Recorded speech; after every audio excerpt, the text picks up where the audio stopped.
மற்றும் இதர உதவித்தொகை பெற்றுக்கொள்ள வந்திருக்கும் அன்பு மாணவ மாணவிகளை உங்களோட உரையாட தான் நான் வந்திருக்கேன். அவங்களாம் பெரும் சாதனையாளர்கள். அவர்கள் மூலமாக நான் அரசு மருத்துவமனை முசிறி குழந்தைகள் மலர் நடத்துவேன். உங்களோட உரையாட வந்திருக்கிறேன்.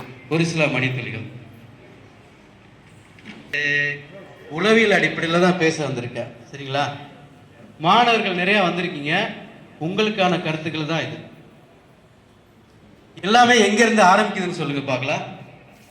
எங்கிருந்து ஒரு ஒரு ஒரு சாதனையாளர் உருவாகிறாருன்னா அவருக்கு எங்கிருந்து ஒரு விஷயம் ஆரம்பிக்குதுன்னா எண்ணம் தான். எண்ணம் எல்லாமே எண்ணத்திலிருந்து தான் தோன்றுகின்றன. அந்த எண்ணம் ஆழ்மனதிலிருந்து பிறக்கின்றது. அந்த ஆழ்மனதை கைடு யுவர் மைண்ட். அந்த ஆழ்மனதை நீங்கள் வழிநடத்தி செல்ல வேண்டும். ஸோ ஒவ்வொரு நாளும் ஜிம்முக்கு செல்ல வேண்டும். ஜிம்மன் என்றால் சும்மா உடலை வளப்படுத்த அல்ல, மனதை வளப்படுத்த. Guide your mind, GYM, guide your mind. So guide your mind every day. So அந்த நம்மளுடைய எண்ணத்தை நம்மளுடைய மனதின் மூலமா கைடுபடுத்தினோம்னா நீங்க இப்ப இந்த வந்திருக்கிற இந்த இடத்துல இருந்து இன்னும் மேலே போகலாம். அடுத்து எவ்வாறு வழிநடத்த வேண்டும்? நேரத்தை நிர்வகித்து தெரிய வேண்டும். ஒரு வருஷத்துக்கு எத்தனை நிமிஷம் இருக்குன்னு பார்க்கலாம் இல்லையா? ஒரு வருஷத்துக்கு கிட்டத்தட்ட 5,25,600 நிமிஷம் இருக்கு. 5,25,600 நிமிஷம் உங்ககிட்ட இருக்கு ஒரு வருஷத்துல. அந்த ஒரு வருஷத்துல எவ்வளவோ சாதனைகள் புரியலாம். அதை அந்த நேரத்தை 2 வகையா பிரிக்கலாம். கொரோனாஸ் நேரம், கைராஸ் நேரம். கொரோனாஸ் நேரம்னா என்ன? கொரோனாஸ் நேரம் அப்படிங்கிறது நம்ம வால் கிளாக்ல பார்க்குற நேரம். கைராஸ் நேரங்கிறது அதாவது ஒரு படத்தையோ ஒரு இதையோ நம்மளையே நம்மை மறந்து பார்க்குறோம் இல்லையா? நானே என்னை மறந்துட்டேன்னு ஒரு நிகழ்ச்சியை பார்ப்போம். உங்க அனுபவப்பட்டிருக்கீங்களா? எத்தனை பேர் அதை அனுபவப்பட்டிருக்கீங்க? நான் என்னை மறந்து அந்த விஷயத்தில் மூழ்கினேன். அனுபவப்பட்டிருக்கீங்களா இல்லையா? அந்த யுகத்துல வாழணும். அதுதான் கைநாஸ் நேரம். கொரோனாஸ் நேரங்கிறது மணி கஷ்டமா பார்த்துட்டு இந்த மணில அந்த மணில வாழ்றதுலாம் வாழ்க்கை கிடையாது. என்ன தெரியுமா? மனது ஒரு குரங்கு இல்லையா? மனம் ஒரு குரங்கு தானே, உண்டா இல்லையா? இந்த மனது ஒரு குரங்கு. சட்டுன்னு போயிட்டு எதிர்காலத்துக்கு போயிட்டு வரும், சட்டுன்னு போயிட்டு இறந்த காலத்துக்கு போயிட்டு வரணும். அதை பிடிச்சிட்டு கட்டுறது யாரு? யார் கையில இருக்கு? அதை கட்டிட்டு அந்த மனதுல இந்த கணத்துல வாழ்றவனுக்கு தான் வெற்றி சாதனை கிடைக்கும். சோ ஒவ்வொரு டைமும் அந்த குரங்கை போய் இழுத்துட்டு வைத்து நம்ம மனதோடு அந்த இடத்துல இந்த கணத்துல என்ன நடக்குதுன்னு சொல்றத இது கொண்டதா கைலாஸ் நேரங்கிறது. அந்த நேரத்துல நம்ம வாழ்றத தக்க வச்சுக்கணும். சரி, நம்ம எழுற நேரம், நம்ம எழுற நேரையும் நம்ம எழுந்து ஒவ்வொரு காலையிலும் எழுற நேரமும் ஒரு பிக்சடு டைமா இருக்கணும். ஒரு மாவீரர் டெய்லி எழுந்திருக்கிறாரு, 5:30 மணிக்கு அலாரம் வச்சுட்டு எழுந்திருக்காரு. 3 நிமிஷம் அவருக்கு தாண்டி போயிருச்சு 5:33.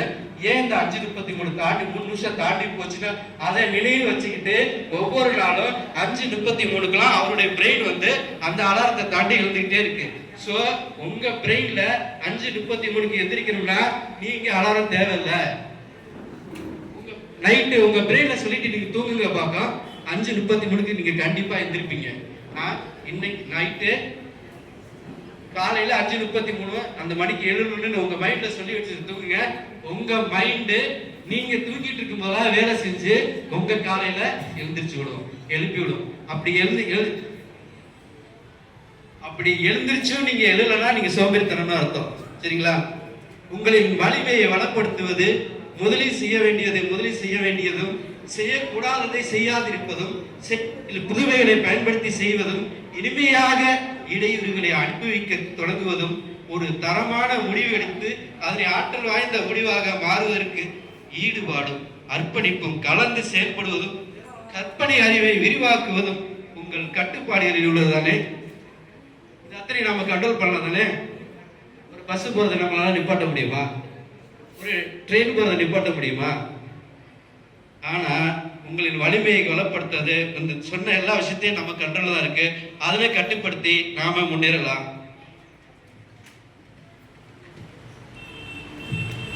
திட்டங்களை இன்றைய இரவே ஆழ்மனத்திற்கு சொல்லி ஞாபகப்படுத்தி வையுங்கள். உங்கள் ஆழ்மனம் உங்களுக்காக வேலை செய்யும் இந்த இரவு முழுவதும்.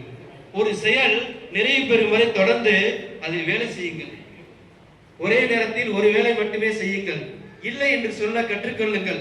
நீங்கள் உங்களை நீங்களே உருவாக்கிக் கொள்ளுங்கள். நீங்க அடுத்தவங்களை உருவாக்கணும்ன்றீங்களே, நீங்க எப்ப உங்களை உருவாக்க போறீங்க? முதல்ல உங்களை நீங்க உருவாக்கினாதான் நாளைக்கு மற்றவங்களை உருவாக்க முடியும். உங்களை நான் இத்தனை மணிக்கு தான் எந்திரிப்பேன், ஒரு சுவேதாவோ ஒரு யுவராஜோ நான் இத்தனை மணிக்கு தான் எந்திரிப்பேன், இத்தனை மணி இதுதான் என்னுடைய ஸ்டைல், இதுதான் என்னுடைய ஆட்டிடியூட், நீங்க உங்களை உருவாக்கினாதான் நாளைக்கு இன்னும் 10 பேரை உருவாக்க முடியும். எந்த ஒரு விஷயத்தையும் இல்லை என்று சொல்ல கற்றுக்கொள்ளுங்க. என்னால முடியாதுன்னா முடியாது, உண்டுனா உண்டு, இல்ல அப்ப பண்ற இப்ப பண்ணு சொல்லி அதுல நேரத்தை வீணடிக்க வேண்டாம். நீங்கள் உங்களை உருவாக்கிக் கொள்ளுங்கள். உங்களுக்கு உள்ளேயே அதிகமாக சாதனை செய்யுங்கள். நீங்க என்ன பெருசா சாதனை பண்ண போறீங்க? முதல்ல உங்களுக்கு சாதனை செஞ்சு பாருங்க. உங்களுக்குள்ளே சாதனை செய்யுது. அப்படி என்ன உங்களுக்குள்ள சாதனை செய்யறது? அந்த 5:33 தான். 5:33 பிறந்துச்சா எழுந்திருக்கிறோம், அது உங்களுக்குள்ள உள்ள சாதனை. மன உங்களுக்கு குறைன்னு சொல்லியாச்சு. தேவைப்படும் பொழுது ஓய்வு எடுங்கள். Take rest.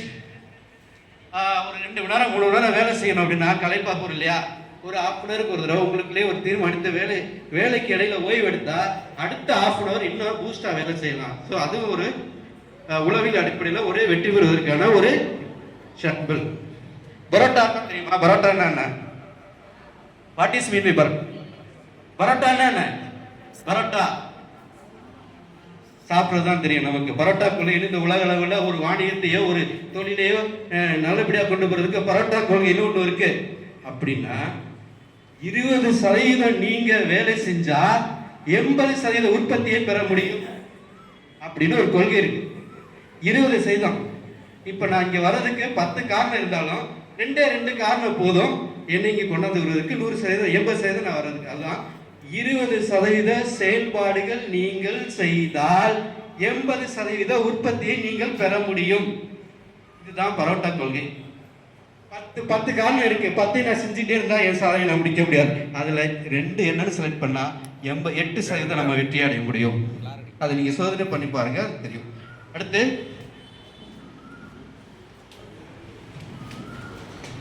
முழுமையான வாழ்க்கையை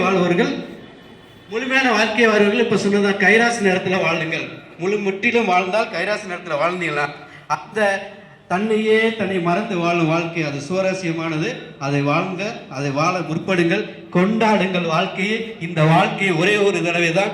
இந்த நேரம், இந்த கணம், இந்த நாட்டில் ஒரு சுவையை ரசியுங்கள். வாழ்க்கை இன்பகரமானது. முழுமையான வாழ்க்கை என்பது குறைந்த முயற்சியில் அதிகமான வெற்றி பெறுவதற்காக ஒரே நிர்வாகத்தை கற்றுக்கொண்டு அதிகம் பயன்படுத்துவதை உள்ளடக்கியது. ஒரு நாளை இலக்குகளை உருவாக்குங்கள், ஒரு மாத இலக்குகளை உருவாக்குங்கள், ஒரு வருடாந்திர இலக்குகளை உருவாக்குங்கள், அதனை வெற்றியை செய்து காட்டுங்கள். அதுதான் வாழ்க்கை. தானா என்று வாழ்வது வாழ்க்கை அல்ல. நேர நிர்வாகம் 4 வகைப்படும். 4 R தான். GYM அந்த ஜிம் சொன்ன மாதிரி 4 R. Participate 4 R. ரிமெம்பர். இலட்சியங்களையும் நோக்கங்களையும் நினைவு வைத்திருங்கள். உங்களுடைய இலட்சியம், நான் இங்க வெளியே வலிச்சு போறேன், இங்க எல்லாம் சுவேதாவோ யுவராஜோ இல்ல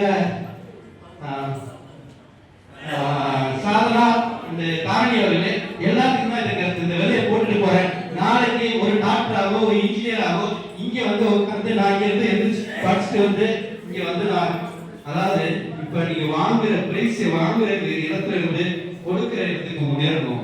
முன்னேறி வந்து தவறு சார் சொன்னாரு. எத்தனை பேருக்கு பல வருஷமா உதவி பண்ணிட்டு இருக்கோங்க, எத்தனை பேர் என்ன நிலையில ஃபீட்பேக்கா இருக்காங்கன்னு சொன்னாங்க. தயவு செய்து 5 வருஷமோ 10 வருஷமோ இங்க இருந்து போறவங்க மரமா வளர்ந்து புகழ் பெற்று இந்த இடத்துக்கு வந்து உங்களால முடிஞ்ச உதவியை செஞ்சு இன்னும் 10 பேரை தூக்கி விடுங்க. இது ஒரு செயின் லைஃப். மகிழும் ஒரு செயின் லைஃப். ரிமெம்பர், இலட்சியங்களையும் நோக்கங்களையும் நினைவு வைத்திருங்கள். அதை ரெக்கார்ட் பண்ணுங்க. மறந்துட்டீங்களா ஒண்ணுமே இருக்காது. அடுத்த 6 ரெக்கார்ட் பதிய வைங்க. பதிய வைக்காத எந்த செயலை மறந்துடுவீங்க. ஒரு நாட்காட்டிக்கு பக்கத்திலேயே ஒரு ஸ்லேடோ எழுதி நான் இந்த வேலையை இன்றைக்கு முடிப்பேன் என்று எழுதி வைத்து அதை அன்னைக்கு செஞ்சீங்கன்னா பதிச்சுன்னா அது வாழ்க்கையில சாதனையா இருக்கும். அடுத்த ரொட்டீன், அந்த விஷயத்தை ரொட்டீன் பண்ணுங்க. அந்த விஷயத்தை பழக்கப்படுத்துங்க. பழக்கப்படுத்துற எந்த விஷயத்தையும் உங்க பிரெயின் 21 நாள் நீங்க எந்த விஷயத்தை பழக்கப்படுத்தீங்கன்னா அந்த விஷயம் மறக்கவே மறக்காது. ஒரு விஷயத்தை பிரெயின் வந்து நீங்க நல்லதை ஊத்துனாலும் கேட்கும், கெட்டதை ஊத்துனாலும் கேட்கும். ஒரே விஷயம். நாங்களா எதாவது கூடாது. யாரு உங்களுக்கு நீங்க ஜெயிச்சிட்டீங்கன்னா யாரு உங்களுக்கு பரிசு தருவது? நீங்க தான் பரிசு, நீங்க தான் கொடுத்துக்கணும், உங்க மனசை நீங்க தான் ஊக்கப்படுத்தணும். அப்படி ஊக்கப்படுத்தினா நீங்க 4 பேர் அடுத்தவங்களை ஊக்கப்படுத்த முடியும். நான் 450 மார்க் 10ஆவது வாங்கிட்டேன்னா முதல்ல உங்க ஊக்கப்படுத்தல என்ன தெரியுமா? போய் ஒரு சட்டை எடுத்து போடுங்க, அந்த புது சட்டை போட்டு கொண்டாடுங்க. இல்ல உங்களுக்கு என்ன பிடிக்கும் ஒரு பாட்டு கேள்வி, இல்ல உங்களுக்கு என்ன பிடிக்குமோ உங்க மனசை நீங்கள் சந்தோஷப்படுத்துங்கள் என்று சொல்லிக்கொண்டு ஒவ்வொரு நாளும் ஒவ்வொரு இரவும் நான் இந்த நாளை நன்றாக வாழ்ந்தேன் என்ற மனநிலையோடு வாழ்ந்து காட்டுங்கள் என்று சொல்லிக்கொண்டு என்னை ஒரே நிறைவு செய்கிறார்கள்.